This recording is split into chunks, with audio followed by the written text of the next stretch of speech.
সাধু বলল, তোকে আমি একটা জিনিস শিখিয়ে দিয়ে যাচ্ছি, ভালো করে শিখে রাখ। যদি কোনোদিন কোনো বিপদ আসছে বলে মনে হয়, কি কোনো অস্বস্তি বোধ করিস, তাহলে এই প্রক্রিয়াটা করবি। যতই বিপদ আসুক, প্রাণটা বেঁচে যাবে। কি প্রক্রিয়া সাজুছি? নে, ভালো করে দেখ, আর এই মন্ত্রটা মুখস্থ করে নে। একে বলে গাত্রবন্ধন। শিখতে বেশিক্ষণ লাগলো না। বললাম, কিন্তু বিপদ যে আসছে তা বুঝতে পারবো কি করে? তুই ঠিক বুঝতে পারবি। তোর কপালে তন্ত্র সাধনার চিহ্ন আছে, বললাম না? সময় হলে আমার মতো মনের মধ্যে বিপদের ঘন্টা বেজে উঠবে। আমি আজ যেমন তোর বিপদটা বুঝতে পারলাম, কিন্তু আমি তো পারি। আজ থেকে তোকে কিছুটা শোক দিয়ে দিলাম। যা, ভালো মন্দ যাই আসুক, তুই আগে থেকে আন্দাজ করতে পারবি। আমাকে আপনার শিষ্য করে দিন সাধুজি। আমি দীক্ষা নেব আপনার কাছে। ওসব জবে টবে না, আমি কাউকে শিষ্য করি না। আবদার করিস না, জায়গাটা বল। আবার কবে আপনার দেখা পাবো?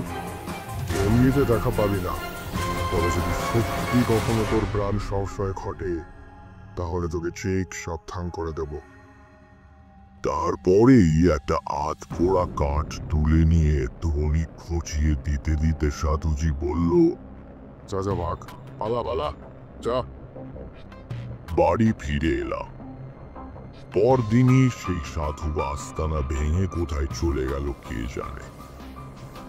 পরদিন বিকেলে বটতলায় গিয়ে দেখি শুধু নিভে যাওয়া ধনির ছাই আর কতগুলো আধ পোড়া কাঠ পড়ে আছে। এরপর মাসখানেক কাটলো, কিছুই যেন আর ভালো লাগে না। কেবলই বাড়ি থেকে বেরিয়ে যেতে ইচ্ছে করে। পথ যেন দারুণ আকর্ষণে টানছে। কেবল যে ধর্মের স্পৃহা তা নয়, একটা ভব ঘুরে পেয়ে বসলো আমায়। আরো কিছুদিন এভাবে কাটাবার পর একদিন সত্যি কয়েকটা জামা কাপড় আর 10টা টাকা নিয়ে বেরিয়ে পড়লাম। বাড়ির লোক খোঁজাখুঁজি করবে এবং সন্ধান পেলেই ধরে নিয়ে যাবে বাড়িতে। এই জন্য সারাদিনই প্রায় হাঁটতাম, যত দূরে গিয়ে পড়া যায়।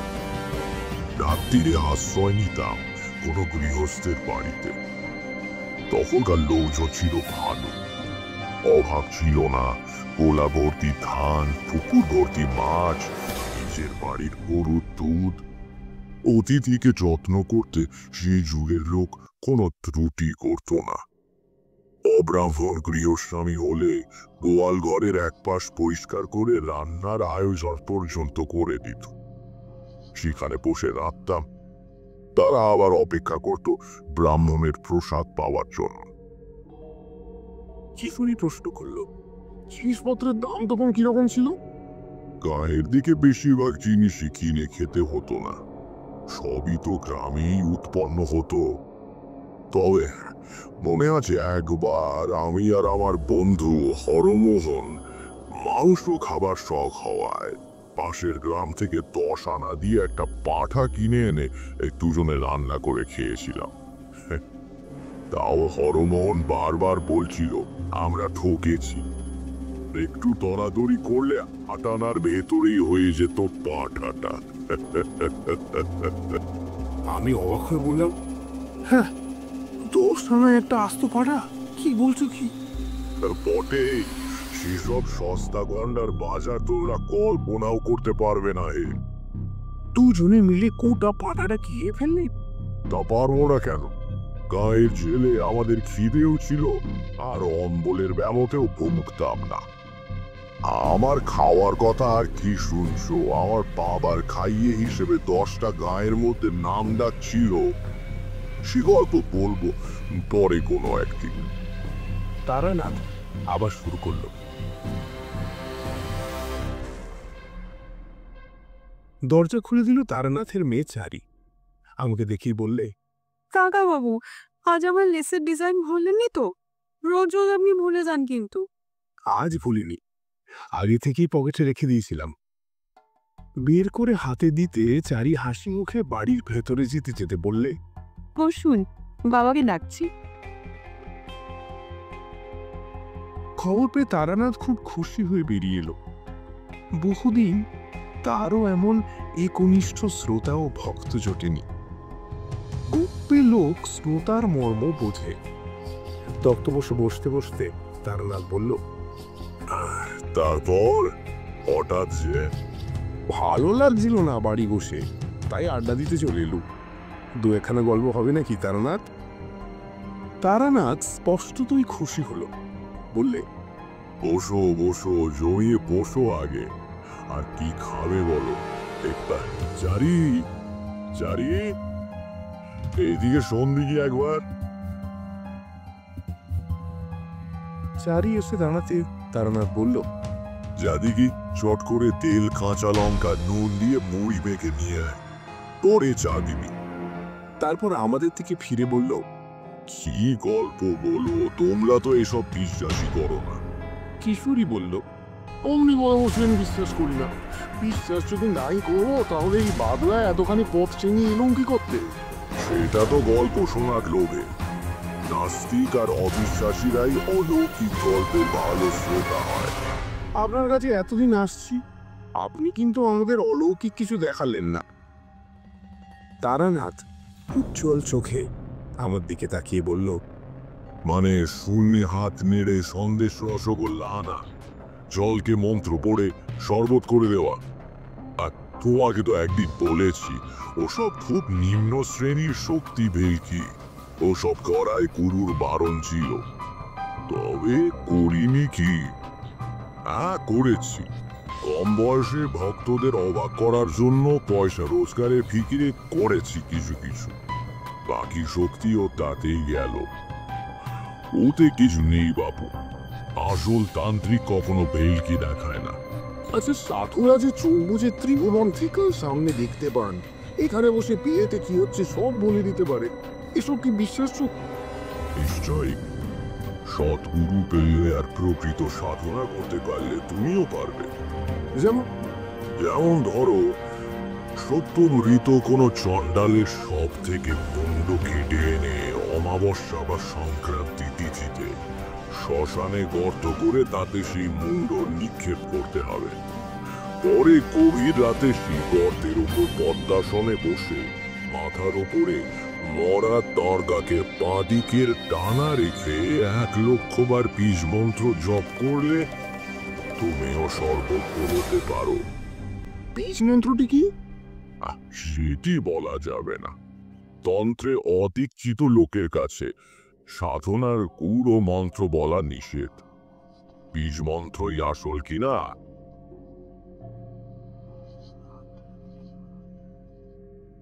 চারি তেলে জবজবে করে মুড়ি মেখে নিয়ে এলো। খেতে খেতে বললুম, তা আপনি কখনো সত্যিকারের খাবারই দেবেন? কিছুরই জিজ্ঞেস করলো।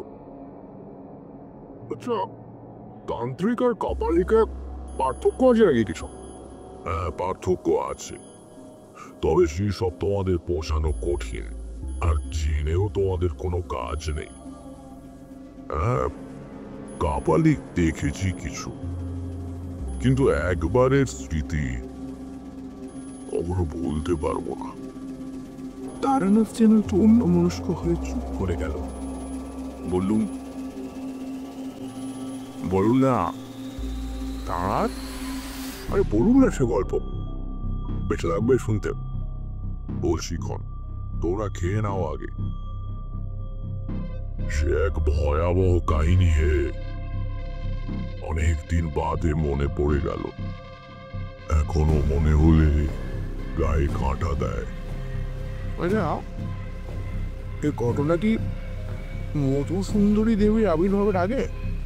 বটে, আমার ভবঘুরে জীবনের একেবারে প্রথম দিকে ঘটেছিল। তখনও আমি বীরভূমের মাতোপাগিরিকে দেখিনি। জারি, যা এনেছিস, আচ্ছা রাখে, তক্তা বসেই রাখ। নাও, যা খাও। আমরা চায়ে চুমুক দিলাম। তারানাথ বলতে শুরু করলো।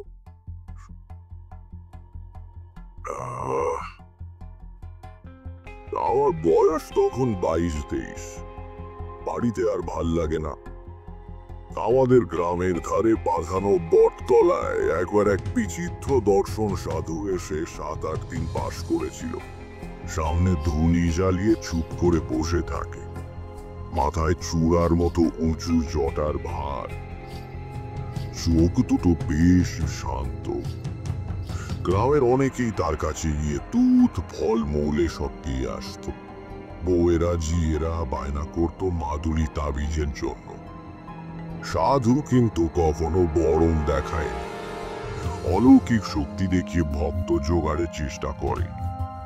কেউ বেশি বিরক্ত করলে বলতো, আমি কিছু জানি না মা, আমার কোনো ক্ষমতা নেই, ভগবানকে ডাক, ভগবান সব ঠিক করে দেবেন।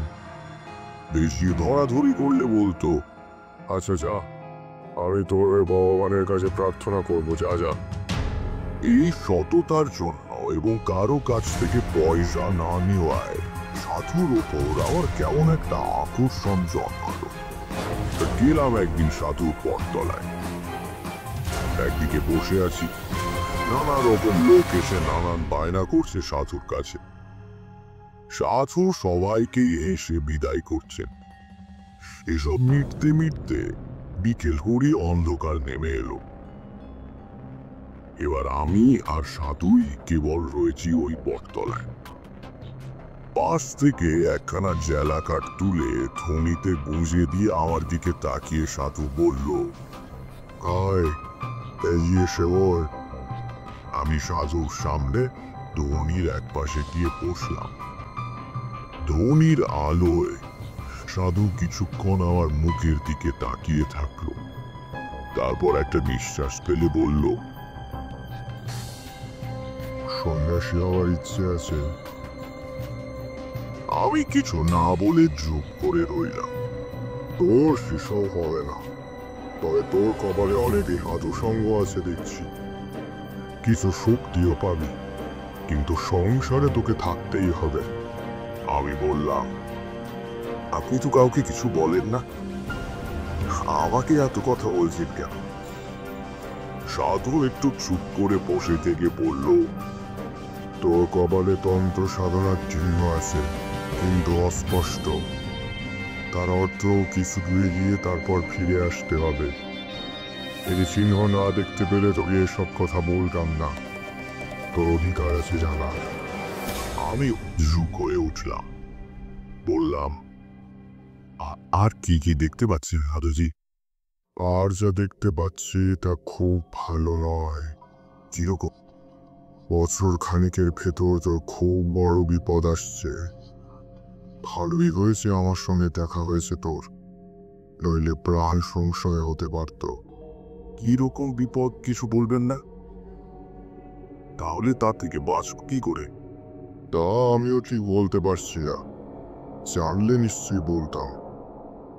তুই এসে বসবার পর থেকেই আমার মনে কেমন যেন অস্বস্তি হচ্ছিল। এখন তোর দিকে তাকিয়ে দেখতে পাচ্ছি তোর পেছনে একটা অন্ধকারের স্তূপ যেন চাপ বেঁধে আছে। আমি চমকে পেছন দিকে তাকাতেই সাধু হেসে বলল, তুই দেখতে পাবি না, আমি দেখতে পাচ্ছি। 1 বছরের মধ্যেই যে বিপদ ঘটবে তা কি করে বলছেন? মানে আগে বা পরেও তো হতে পারে। ওটা আমার অভিজ্ঞতা থেকে বলছি। ওনায় ফোন করিস। চুপ করে বসে রইলাম। বলা বাহুল্য, সাধুর কথা শুনে একটু গা শিরশির করছিল। কেউ যদি জানতে পারে তার পিছনে একটা অদৃশ্য জাপ বাঁধা অন্ধকার ঘুরছে, তাহলে তার ভালো লাগার কথা নয়। তার উপর নির্জন জায়গা, গ্রামের বাইরের দিকে বটগাছটা, তলিতে পটপট করে কাঠের কাঠ পড়বার শব্দ হচ্ছে। সাধু আর আমি ছাড়া কোনো দিকে আর কেউ নেই। সাধু বলল, তোকে আমি একটা জিনিস শিখিয়ে দিয়ে যাচ্ছি, ভালো করে শিখে রাখ। যদি কোনোদিন কোনো বিপদ আসছে বলে মনে হয়, কি কোনো অস্বস্তি বোধ করিস, তাহলে এই প্রক্রিয়াটা করবি। যতই বিপদ আসুক, প্রাণটা বেঁচে যাবে। কি প্রক্রিয়া সাজুছি? ভালো করে দেখ, আর এই মন্ত্রটা মুখস্থ করে নে। একে বলে গাত্রবন্ধন। শিখতে বেশিক্ষণ লাগলো না, বললাম। কিন্তু বিপদ যে আসছে তা বুঝতে পারবো কি করে? তুই ঠিক বুঝতে পারবি। তোর কপালে তন্ত্র সাধনার চিহ্ন আছে, বললাম না? সময় হলে আমার মতো মনের মতে বিপদের ঘন্টা বেজে উঠবে। আমি আজ যেমন তোর বিপদটা বুঝতে পারলাম, কিন্তু আমি তো পারিনি। আজ থেকে তোকে কিছুটা শোক দিয়ে দিলাম। যা, ভালো মন্দ যাই আসুক, তুই আগে থেকে আন্দাজ করতে পারবি। আমাকে আপনার শিষ্য করে দিন সাধুজি। আমি দীক্ষা নেব আপনার কাছে। ওসব জবে টবে না, আমি কাউকে শিষ্য করি না। আপনার করিস না, জ্যাকেটে বস। আবার কবে আপনার দেখা পাবো? এমনিতে দেখা পাবি না, তবে যদি সত্যি কখনো তোর প্রাণ সংশয় ঘটে, তাহলে তোকে ঠিক সাবধান করে দেব। তারপরেই একটা হাত পোড়া কাঠ তুলে নিয়ে ধনী খচিয়ে দিতে দিতে সাধুজি বলল, যা যা ভাগ, পালা পালা, যা। বাড়ি ফিরে এলাম। পরদিনই সেই সাধু আস্তানা ভেঙে কোথায় চলে গেল কে জানে। পরদিন বিকেলে পরতলায় গিয়ে দেখি শুধু নিভে যাওয়া ধনির ছাই আর কতগুলো হাত পোড়া কাঠ পড়ে আছে। এরপর মাসখানেক কাটলো, কিছুই যেন আর ভালো লাগে না। কেবলই বাড়ি থেকে বেরিয়ে যেতে ইচ্ছে করে। পথ যেন দারুণ আকর্ষণে টানছে। কেবল যে ধর্মের স্পৃহা তা নয়, একটা ভব ঘুরে পেয়ে বসলো আমার। আরো কিছুদিন এভাবে কাটাবার পর একদিন সত্যি কয়েকটা জামা কাপড় আর 10টা টাকা নিয়ে বেরিয়ে পড়লাম। বাড়ির লোক খোঁজাখুঁজি করবে এবং সন্ধান পেলেই ধরে নিয়ে যাবে বাড়িতে। এজন্য সারাদিনই প্রায় হাঁটতাম, যত দূরে গিয়ে পড়া যায়। রাত্রিরে আশ্রয় নিতাম কোনো গৃহস্থের বাড়িতে। তখনকার লোকজন ছিল ভালো, অভাব ছিল না। গোলা ভর্তি ধান, পুকুর ভর্তি মাছ, নিজের বাড়ির গরুর দুধ। অতিথিকে যত্ন করতে সেই যুগের লোক কোনো ত্রুটি করত না। অব্রাহ্মণ গৃহস্বামী হলে গোয়াল ঘরের এক পাশ পরিষ্কার করে রান্নার আয়োজন পর্যন্ত করে দিত। সেখানে বসে রাখতাম, তারা আবার অপেক্ষা করত ব্রাহ্মণের প্রসাদ পাওয়ার জন্য। কিশোরী প্রশ্ন করলো, জিনিসপত্রের দাম তখন কিরকম ছিল? গায়ের দিকে বেশিরভাগ জিনিসই কিনে খেতে হতো না, সবই তো গ্রামেই উৎপন্ন হতো। তবে মনে আছে একবার আমি আর আমার বন্ধু হরমোহন মাংস খাবার শখ হওয়ায় পাশের গ্রাম থেকে 10 আনা দিয়ে একটা পাঁঠা কিনে এনে দুজনে রান্না করে খেয়েছিলাম। তাও হরমোহন বারবার বলছিল আমরা ঠকেছি। একটু দরাদরি করলে আটানার ভেতরেই হয়ে যেত পাঁঠাটা। আমি অবাক হয়ে বললাম, হ্যাঁ, 10 আনায় একটা আস্ত পাঠা? কি বলছো কি? বটেই, সেসব সস্তা গন্ডার বাজার তোমরা কল্পনাও করতে পারবে না হে। দুজনে মিলে কোটা পাঠাটা খেয়ে ফেললি? তা পারবো না কেন?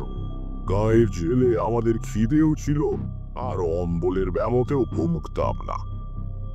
আমার খাওয়ার কথা আর কি শুনছো? আমার বাবার খাইয়ে হিসেবে 10টা গায়ের মধ্যে নাম ডাক ছিল। সে গল্প বলবো পরে কোনো একদিন। তারানাথ আবার শুরু করলো, এভাবে কিছুদিন ঘুরে বেরিয়ে বিরক্তি ধরে গেল। রোজ রোজ অকারণে পথ হাঁটা, লোকের বাড়িতে আশ্রয় নেওয়া, তাদের দাক্ষিণ্যে ভালো ভালো খাওয়া। শুধু খাওয়ার জন্যই কি বাড়ি থেকে বেরিয়েছি?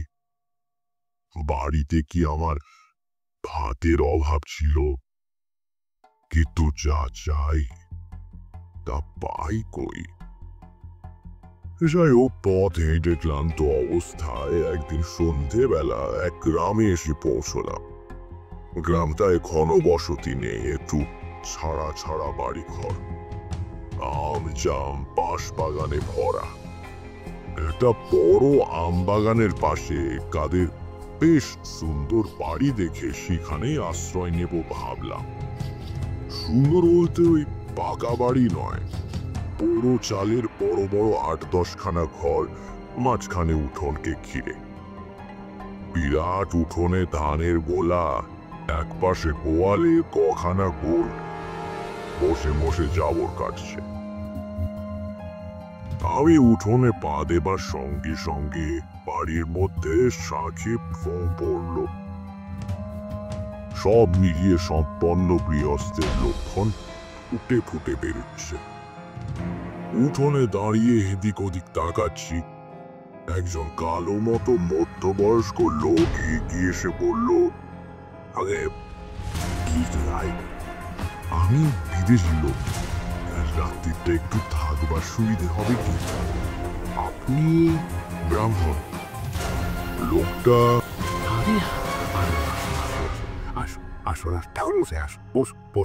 করে ব্যস্ত হয়ে আমায় নিয়ে দাওয়ায় বসালো। পা ধোয়ার জল দিল। তার নাম মাধব ঘোষ, সেই বাড়ির মালিক। চাষবাস আছে প্রায় 50 বিঘে। মাধব লোক বেশ ভালো। আমাকে রান্নার ব্যবস্থা করে দিয়ে সে ঠায় বসে রইল সামনে।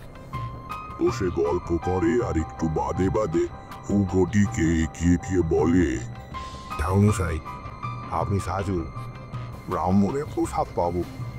কথায় কথায় আমি বললাম, আমাদের বাংলাদেশের আতিথেয়তা বড় সুন্দর না? এই যে তুমি আমাকে এত যত্ন করছো, এতে তোমার লাভ কি? আগে ও কথা বলবেন না। ব্রাহ্মণ দেবতার হাড়িতে 2টি চাল দিতে পারছি, সেটা আমার সৌভাগ্য। তবে ঠাকুরমশাই কথা কি জানেন, সব কিছু তো আবার সমান হয় না। এই তো 30 আগে আমাদের বাড়িতে এক কাণ্ড। ধোয়া সুগন্ধি আতপ চাল হাঁড়িতে ছিঁড়ে দিয়ে তার দিকে ফিরে বললাম, কেন, কি হয়েছিল? চুরি টুরি নাকি? চুরি হলে তো বরং ভালো ছিল ঠাকুরমশাই। শুনুন না, এই গেল সোমবার বিকেলে এত লাল কাপড় পরা সন্ন্যাসী এসে বললে তোমার এখানে থাকবো।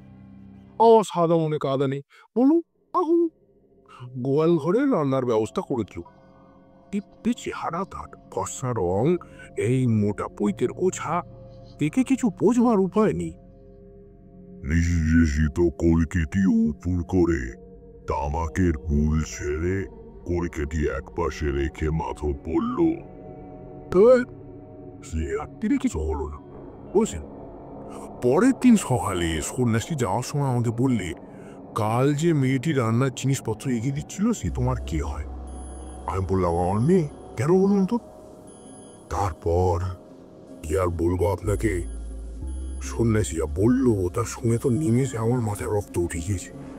বলে কি, তোমার ওই মেয়েটিকে আমাকে দাও, আমি ভৈরবী করবো, ও শরীরে ভৈরবীর চিহ্ন রয়েছে। তারপর তারপর আর কি, আমার চেঁচামেচিতে পাড়ার লোক জড়ো হয়ে গেল। বললাম, ঠাকুর, তুমি শুধু ব্রাহ্মণ বলে পার পেয়ে গেলে, হ্যাঁ? নইলে মাধব ঘোষের মেয়ের দিকে নজর দিয়ে এই গ্রাম থেকে আর বেরোতে হতো না। সন্ন্যাসী আমার দিকে কটমট করে তাকিয়ে যাওয়ার সময় বলে গেল, কাজটা ভালো করলি না, তোর মেয়ে উদ্ধার হয়ে যেত, প্রতিফল হাতে হাতে পাবি। আমি অবাক হয়ে শুনছিলাম। বললাম, বলো কি? এ তো সাংঘাতিক ব্যাপার। লোকটা আর আসেনি তো? তার আসতে সাহস হবে না, সন্ন্যাসী হলেও প্রাণীর মায়া তো আছে। হ্যাঁ, মাধব ঘোষের যত্নের সত্যি তুলনা নেই। খাওয়া যখন প্রায় শেষ হয়ে এসেছে, একটা বড় জামবাটি ভর্তি দুধ কেনে সে একটু দূরে নামিয়ে রাখলো। আমি লজ্জা পেয়ে বললাম, আবার দুধ কেন? আগে খান ঠাকুর মশাই, ওটুকু খান। প্রবল সেবা করলে আমারই কল্যাণ হয়, খান খান। পরের দিন সকালে উঠে আমি মাধবের কাছে বিদায় নিলাম। সে ছাড়তে চায় না কিছুতেই। আমি প্রায় জোর করে চলে এলাম বলা যায়, কারণ আগেই বলেছি আমি দুটো ভাতের জন্য পথে বের হই। সরল মানুষের ঘাড়ে চেপে অকারণে অন্ন ধ্বংস করতে আমার খারাপ লাগতো। এই পথে আবার কখনো এলে তার বাড়িতে আশ্রয় নেব কথা দিয়ে বেরিয়ে পড়লাম।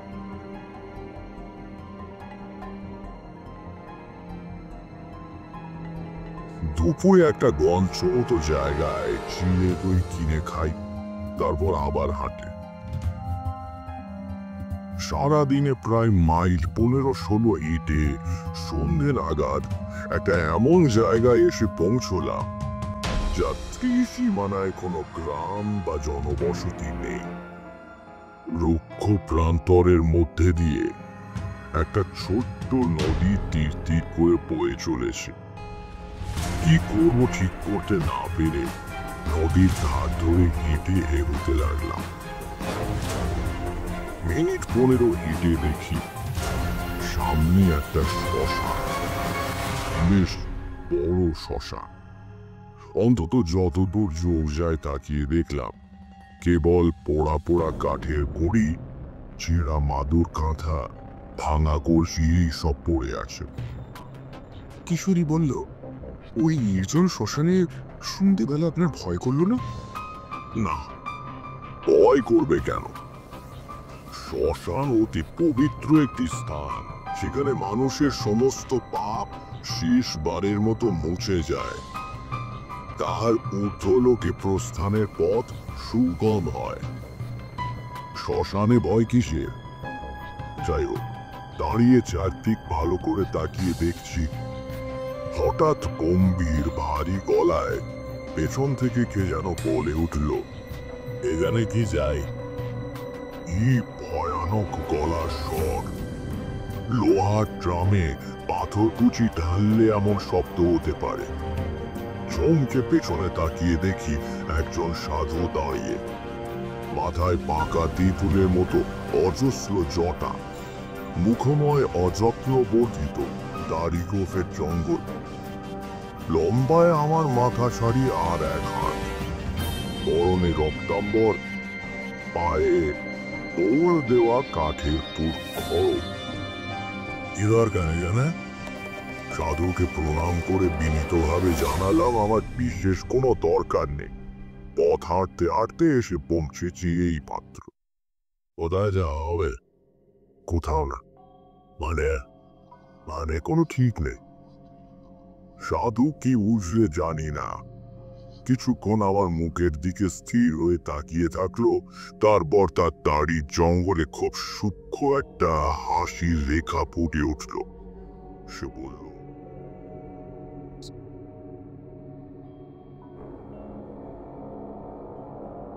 সেই ঘন অন্ধকারে আমি সাধুর পেছনে চললাম। বেশ খানিকটা হাঁটবার পর দেখি একটা গাব বা ওই জাতীয় কোনো গাছের নিচে সাধু মরার মাদুর, কাঁথা এই সমস্ত টাঙিয়ে বেশ ঝুপড়ি মতো বানিয়েছে। বললাম, আপনি এইখানে থাকেন? কেন, অসুবিধাটা কি? সাধুর কথাবার্তা যেন কেমন কেমন। আমি বললাম, না, অসুবিধে আর কি, তাই বলছি। সাধু আমাকে ঝুপড়ির বাইরে বসতে বলে নিজে ভেতরে ঢুকলো। বেরিয়ে এলো দুটো পাকা কলা হাতে নিয়ে। বলল, এই নাও, খাও। নিলাম। কি উদ্দেশ্যে বেরোনো হয়েছে বাড়ি থেকে? সাধু হওয়ার ইচ্ছে নাকি? আমি উত্তর না দিয়ে কলা হাতে নিয়ে চুপ করে বসে রইলাম। তুই আমার কাছে থেকে যা, আমি তবে চেলা করে নেব, থাকবি? তারপর সাধু একটা কথা বলল, যা আমাকে আমাদের গ্রামের পটতলা সেই সাধুও বলেছিল। বলল, তোর কপালে তন্ত্র সাধনার চিহ্ন আছে, থেকে যা তুই আমার কাছে। আমি একটু ফাঁপড়ে পড়লাম। এই সাধুকে দেখে আমার তেমন ভক্তির উদয় হয়নি, বরং কেমন একটু অস্বস্তি হয়েছে। এত সহজে নিজে থেকে চেলা করে নিতে চাইলো দেখে সেই ভাবটা বেড়েছে, বই কমেনি। ভালো সাধু কখনো কথায় কথায় শিষ্য করে বেড়ায় না। অবশ্য আমার আর চিন্তা কি, থাকি কদিন, ভালো না লাগলে কেটে পড়ায় বাধা কোথায়? সাধু সঙ্গের জন্যই তো বেরিয়েছি, তা বাজিয়ে দেখতে দোষ কোথায়? বললাম, বেশ, থাকবো। বেশ, আমি একটা বিশেষ সাধনা করছি, সেটা কদিনের মধ্যেই শেষ হয়ে যাবে, তারপর তোকে দীক্ষা দেব। কি সাধনা? সে আছে, সময় হলেই জানাও। তাছাড়া তোর সাহায্য আমার দরকার হতে পারে। থেকে গেলাম সাধুর কাছে।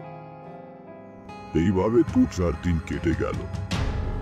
সাধু আমাকে একলা ফেলে রেখে সারা দিন কোথায় কোথায় ঘুরে কি সব সংগ্রহ করে আনে, বোধহয় নিজের সাধনার জিনিসপত্র।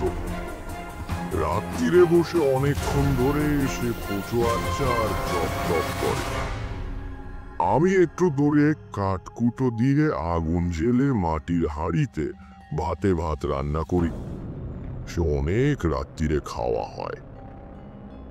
ক্রমে জাদুর কাণ্ড কারখানা দেখে আমার মনে দৃঢ় বিশ্বাস হলো এই সাধু একজন কাপালিক। একদিন একটা মরা চড়ুই পাখি কোথা থেকে ঠ্যাং ধরে ছুঁড়িয়ে এনে হাজির। ঝুপড়ি থেকে চুরিয়ে এনে চড়ুইটার পেট চিরে নাড়ি বড়ি বের করলো সাধু। তারপর কি একটা জিনিস আমাকে না দেখিয়ে টক করে ভরে দিল ওই পাখিটার পেটে। আবার ঝুপড়িতে ঢুকে 2খানা একই মাপের মাটির সরা এনে একটায় মরা পাখিটা রেখে অন্যটা দিয়ে চাপা দিয়ে দিল। তারপর একটু আটা মেখে সেই আটা দিয়ে 2টো সরাইয়ের মুখ জুড়ে দিল। আমি অবাক হয়ে বললাম, এই দিয়ে কি হবে? কাজ আছে। তারপর আমার হাতে মুখবন্ধ সরাটা দিয়ে বলল, আগুনে পোড়াও তো, এটা 1 ঘন্টা ধরে পোড়াবে। এইভাবে 3 দিন 1 ঘন্টা ধরে পোড়াবে। নাও।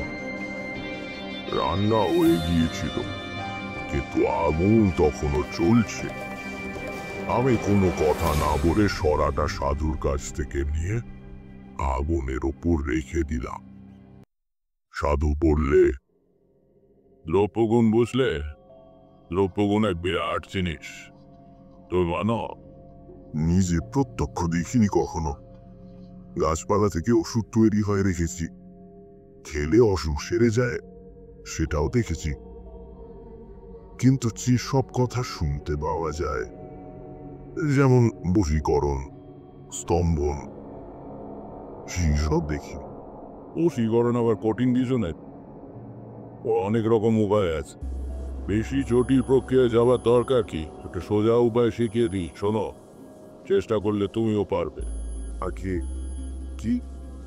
যে কোনো মাসের অমাবস্যা তিথিতেই যদি দুপুরবেলা ঘূর্ণিঝড় ওঠে কিংবা জোরালো হাওয়া দেয়, তাহলে সেই হাওয়ায় উড়ে যাওয়া কোনো শুকনো গাছের পাতা একটা মন্ত্র বলতে বলতে পা হাতে ধরে ফেলতে হবে।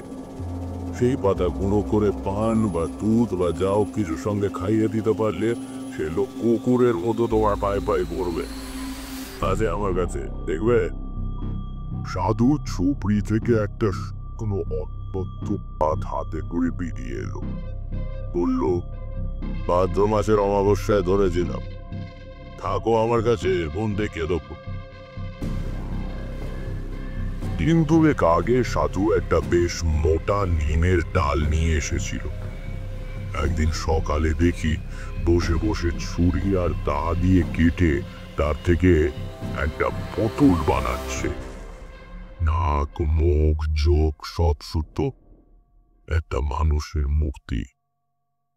সেদিনও অবাক হয়ে জিজ্ঞেস করলাম, এ দিয়ে কি হবে? সাধুর রহস্য মাখা হাসি এসে বলল, কাজ আছে। তখনও আমি সাধুর আসল উদ্দেশ্য কিছুই বুঝতে পারিনি।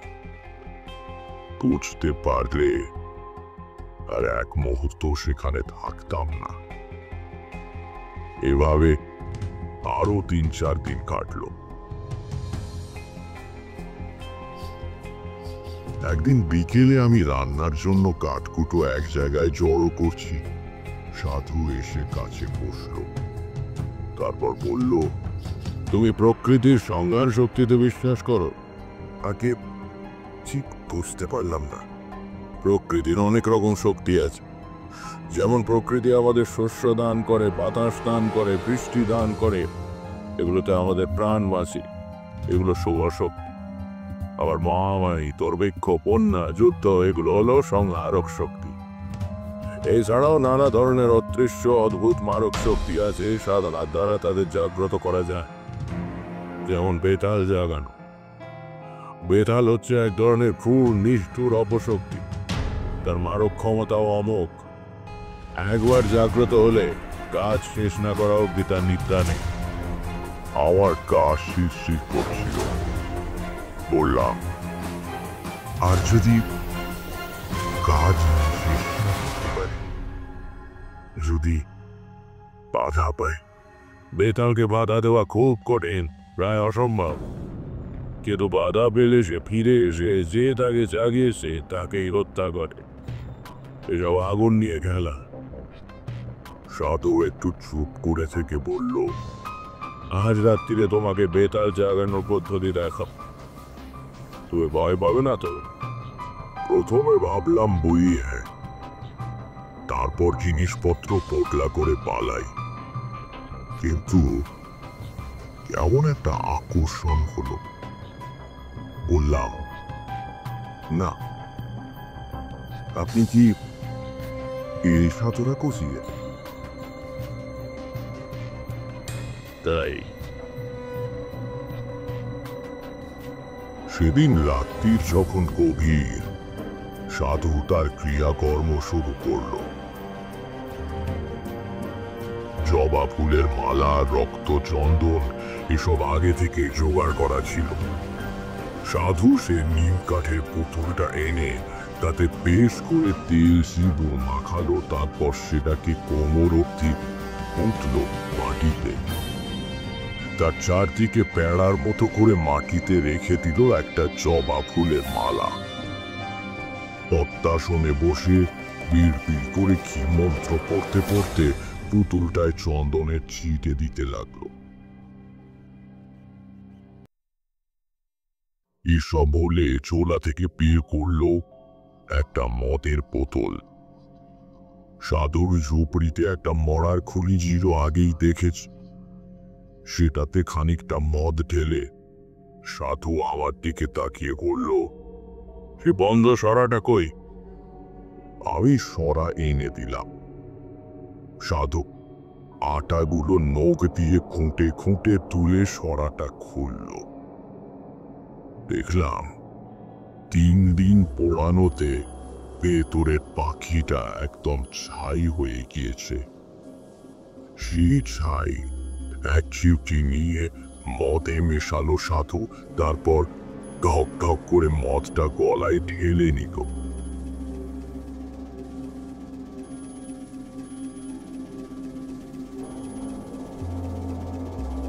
খাওয়ার পরে সাধুর আশ্চর্য পরিবর্তন দেখলাম। সাধুর চোখ দুটো ছোট ছোট কোটরে গিয়ে যেন 2 টুকরো কয়লার মতো জ্বলতে লাগলো। আমার দিকে ফিরে সাধু বলল, শুকনো কাঠ দিয়ে একটা ধুনি করো। করলাম।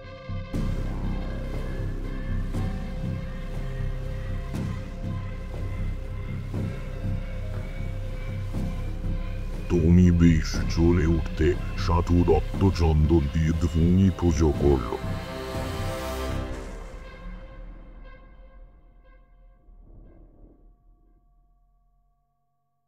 তারপর তামার কোষায় গাওয়া ঘি, জবা ফুল, আরতি সব যেন মিশিয়ে মন্ত্র পড়ে আগুনে আহুতি দিল। সঙ্গে সঙ্গে একটা বিকট পোড়া গন্ধে পড়ে গেল চারদিক। আর সাধু সাধু বিকৃত গলায় এগিয়ে উঠল।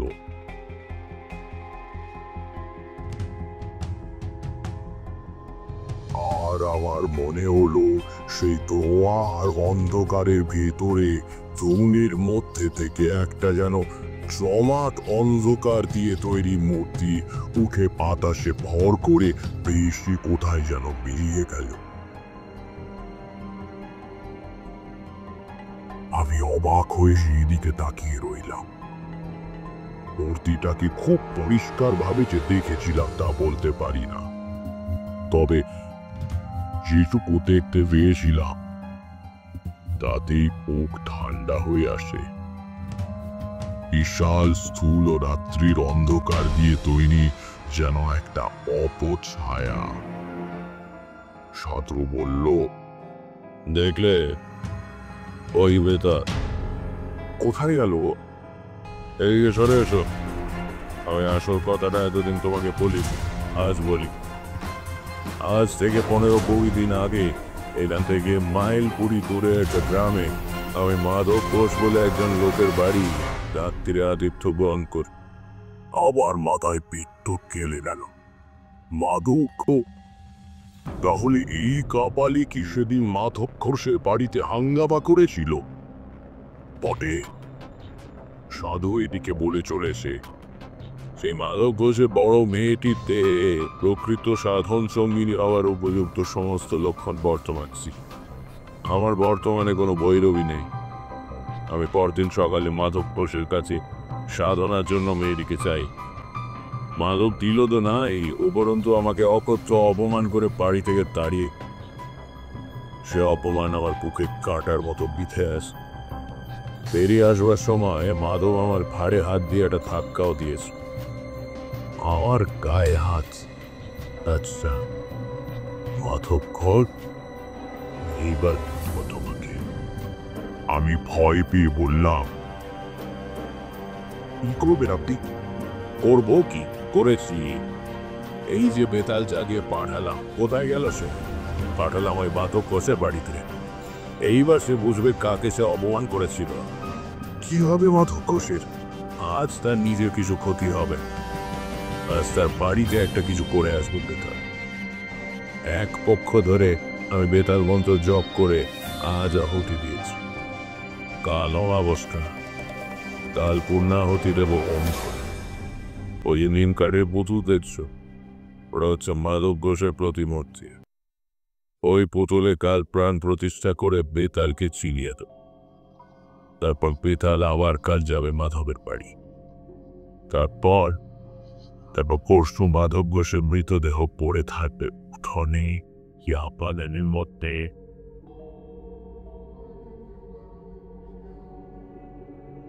ভয়ঙ্কর বিভৎস অপমৃত্যু।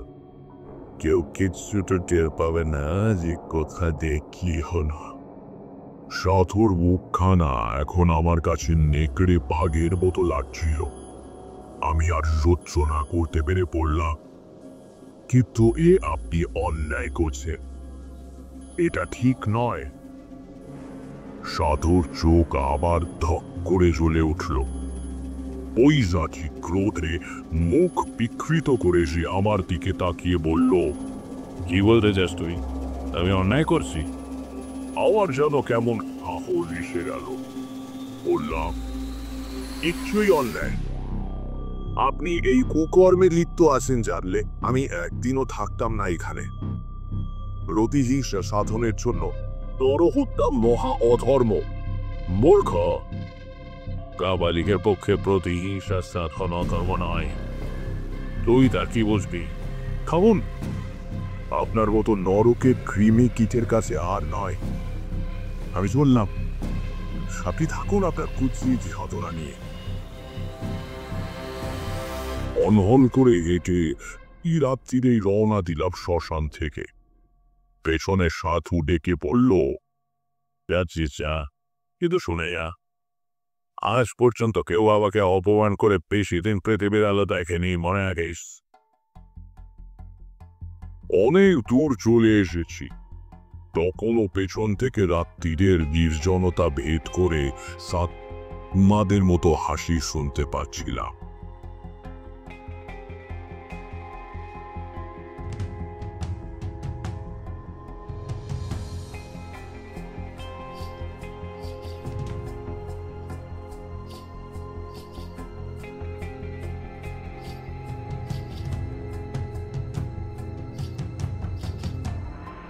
পরের দিন দুপুর গড়িয়ে গেলে অবিশ্রান্ত হিটে আমি মাধব ঘোষের বাড়ি পৌঁছলাম।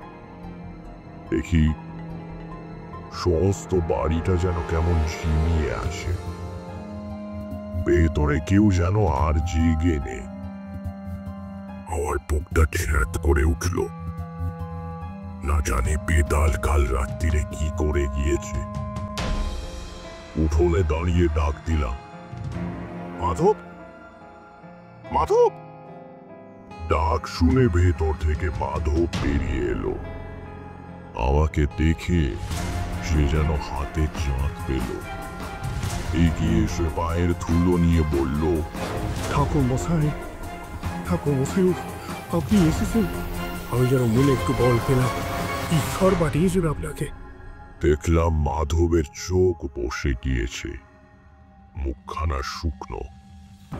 বললাম, কি হয়েছে? কোনো বিপদ আপদ হয়নি তো? আর বিপদ, গতকাল রাত্রিরে ও দুখানা গায়ে গম উড়ে গেল। সাই গরু মারা গেল কি করে? কি করে বলেই বলুন দেখিন ঠাকুরমশাই। আশ্চর্য ব্যাপার। তখন অনেক রাত, হঠাৎ কোয়ালে কেমন একটা শব্দ শুনলাম। এগুলো গরুগুলো যেন ভয় পেয়ে ছটফট করছে। উঠে বাইরে যাওয়ার আগেই দেখি মুঙ্গলি গাড়িটা চিৎকার করে উঠল। গিয়ে দেখি রামি আর মুঙ্গলি দুটোই মাটিতে শুয়ে ছটফট করছে। কি বললো কে যেন। তক্ষুনি লোক পাঠালাম পাশের গায়ে গোবরটির জন্য। সে এলো বটে, কিন্তু কিছু বুঝতে পারলে না। তারপর সকালে করে দুটো মারা গেল। সকাল থেকে আমার মেয়েটার জ্বর, গা যেন পড়ে যাচ্ছে। এসব তো ভালো কথা নয় ঠাকুর যায়। আপনি এসছে ভালো হয়েছে। ব্রাহ্মণ মানুষ, ভিটে বাস করলে আমার ভয় কেটে যাবে। বুঝলাম সবই, কিন্তু আমার কি করার আছে কিছুই বুঝতে পারলাম না। আমি থাকলে যদি মাধব শান্তি পায়, তাহলে থাকতে পারি এই মাত্র। একটু পরে একটা অদ্ভুত ঘটনা ঘটল। তখন বিকেল বেশ গাঢ় হয়ে এসেছে। মাধব ঘোষ বেশ করে ফলারের আয়োজন করে দিয়েছিল। ফলার করে আমার একটু বাগানে যাওয়ার প্রয়োজন হয়ে পড়ল। গাড়ু হাতে ফিরছি, হঠাৎ মনের মধ্যে কেমন যেন একটা অনুভূতি জেগে উঠল। ঠিক কিরকম তা বোঝাতে পারবো না। যেন আমার খুব বড় একটা বিপদ ঘনিয়ে আসছে। খুব কাছে এসে গিয়েছে সেই বিপদ। ভয়ের একটা বিচিত্র অনুভূতি বুকের মধ্যে ঠেলে উঠল। সেই অন্ধকার নির্জন আম বাগানে দাঁড়িয়ে হঠাৎই আমার বুক যেন হিম হয়ে গেল। কেন এরকম হচ্ছে আমার? তাড়াতাড়ি ফেরবার জন্য এগুতে গিয়ে মনে হলো কয়েক হাত দূরে একটা আম গাছের গুঁড়ির পাশে কে যেন চুপ করে দাঁড়িয়ে আছে। আর একটু হলে বোধহয় ভয় পেয়ে চিৎকার করে উঠতাম, কিন্তু ততক্ষণে যে দাঁড়িয়ে আছে তাকে আমি চিনতে পেরেছি। আমাদের গায়ের বটতলার সেই সৌম্যমূর্তি সাধু, যিনি বলেছিলেন আমার বিপদ ঘনিয়ে এলেই আমাকে দেখা দেবেন। তাহলে তাহলে কি সত্যি আমার আজ সেই বিপদের দিন এসেছে? দূর থেকেই আমি সাধুকে প্রণাম করলাম। সাধু হেসে হাত তুলে আশীর্বাদ করলেন। তারপর হঠাৎ সাধু কোথায় যেন মিলিয়ে গেলেন। আমি অন্ধকারে গাড়ো হাতে দাঁড়িয়ে।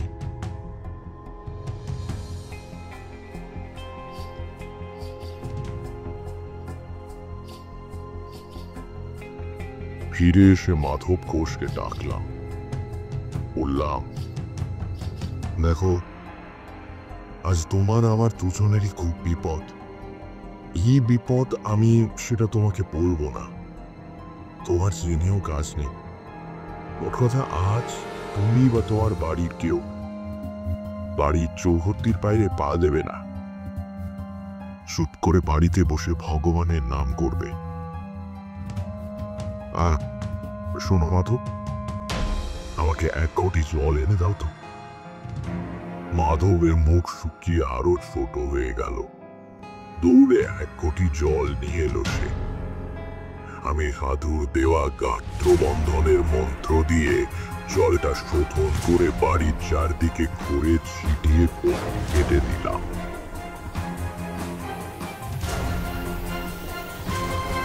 আমি বুঝতে পেরেছিলাম বিপদ শুধু আমার আর মাধবের, কাপালিক আমাকেও ছাড়বে না। আজ অমাবস্যা, আজই সে আমাদের দুজনকে বেতাল পাঠিয়ে শেষ করবে। অন্যরা হয়তো নিরাপদ, তবু সাবধানের মার নেই জেনে সারা বাড়ির চারদিকে কোপটি কেটে দিলাম।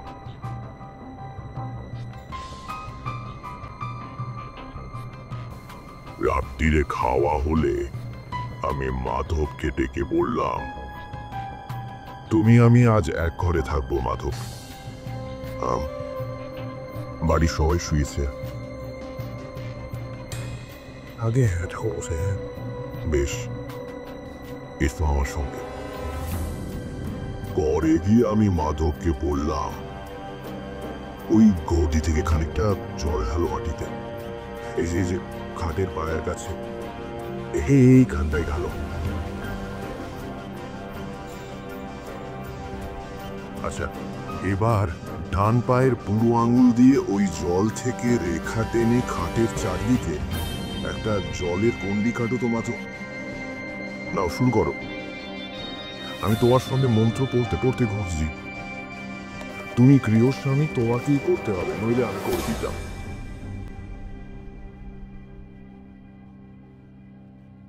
সেই কন্ডির ভেতরে খাটে উঠে আমরা দুজন বসে রইলাম। কি ভয়ঙ্কর রাত!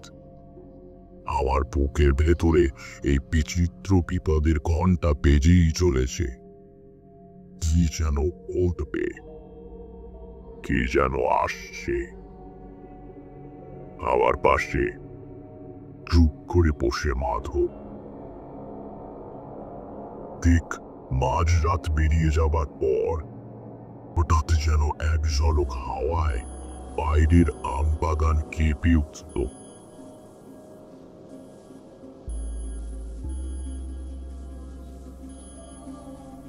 ঝড়ের সময় নয়, কিছুই নয়, হাওয়া এলো কোথা থেকে। খুব বেশি হাওয়া বেড়ে রীতিমতো ঝড়ে পরিণত হলো। সমস্ত আমবাগান যেন ভেঙে পড়বে। বাড়ির জানলা দরজা দড়াম দড়াম করে বন্ধ হতে আর খুলতে লাগলো।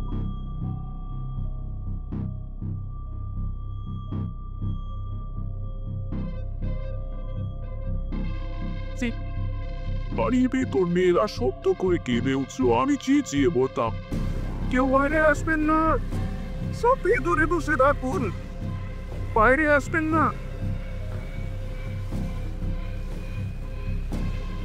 টরের শব্দের মধ্যে কার যেন বিভৎস হুঙ্কার, বিকৃত জান্তব গলায় কে যেন অমানসিক হুঙ্কার করছে।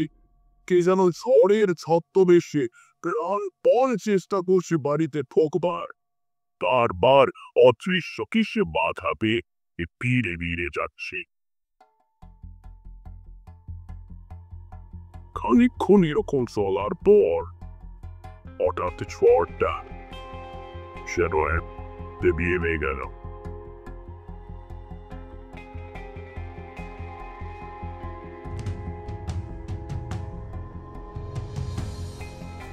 আবার শান্ত আম বাগান, মৃদু হাওয়ায় বাড়ির কলা গাছের পাতা নড়ছে।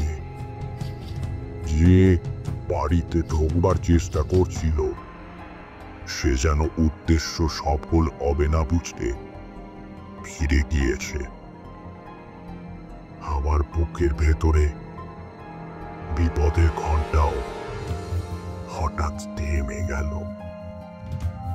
মাধব ঘোষ আতঙ্কিত চোখে আমার দিকে তাকিয়েছিল। আমি বললাম, আর ভয় নেই, বেঁচে এলাম বোধহয়।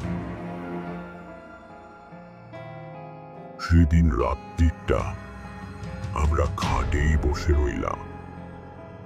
পরের দিন সকালে খবর পেলাম মাধবের মেয়ের জ্বর নেমে গিয়েছে।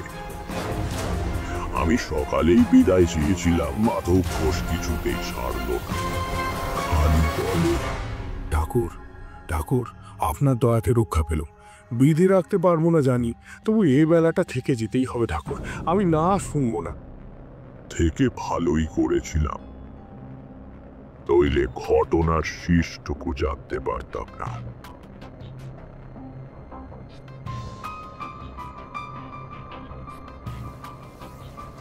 বিকেলে মাধবের কাছ থেকে বিদায় নিয়ে বেরিয়ে প্রায় মাইল খানেক চলে এসেছি। দেখি ঘোড়ায় চড়ে এক দারোগা বাবু কোথায় যেন চলেছেন, পিছনে দুজন পাগড়িওয়ালা সেপাই। আমার কাছ দিয়ে যখন তারা যাচ্ছেন, কি মনে হতে একজন সেপাইকে জিজ্ঞেস করলাম, কোথায় চলেছ বাবু? সামনে বিরামখালিতে একটি শ্মশান আছে জানেন? সেই শ্মশানে একটি কাপালিক থাকতো, সে খুন হয়েছে। ধরা গলায় বললাম, খুন হয়েছে বোঝা গেল কি করে? মাথাটা নাকি একেবারে মুচড়ে উল্টো দিকে ঘুরিয়ে দিয়েছে। অনেকে মিলে করেছে আর কি, একজনের কাজ না। আমি তখন সব বুঝতে পেরেছি। কাপালিকি তো বলেছিল বেতাল বাধা পেলে ফিরে গিয়ে যে জাগিয়েছে তাকেই আক্রমণ করে। কি ভয়ঙ্কর মৃত্যু! একবার তাদের সঙ্গে গিয়ে মৃতদেহটা দেখে আসবার ইচ্ছে হয়েছিল, পরের অফিসে সেই ইচ্ছে তবট করি। মনে মনে আমাদের গায়ে দেখা সৌম্য সাধুকে প্রণাম জানিয়ে আবার রওনা দিলাম।